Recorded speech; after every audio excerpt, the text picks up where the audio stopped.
Welcome to Luca and Miguel. Enjoy the video.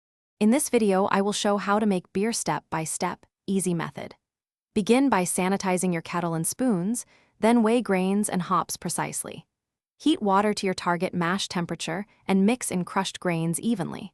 Maintain temperature and stir gently for the full mash time to convert starches to sugars. This foundation sets flavor and efficiency, so take your time and enjoy the process with patience and curiosity. Now move into mashing and lautering with a calm, steady pace to protect your beer's character. Keep the mash temperature within a narrow range to ensure consistent enzyme activity and sugar extraction. After conversion, drain the wort and sparge with warm water to rinse the grain bed while avoiding compacting it.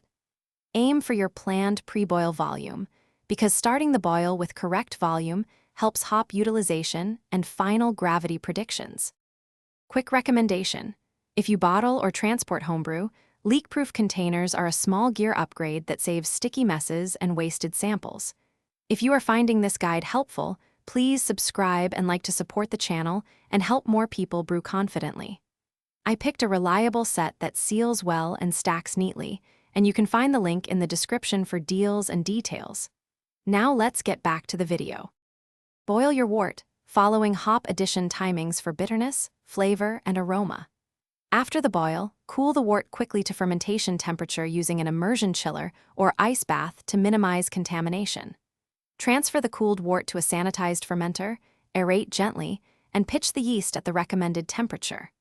Monitor fermentation activity and keep conditions stable so yeast can finish properly, giving you a clean, balanced beer ready for conditioning. Thanks for watching and please subscribe. It's the best investment you'll ever make.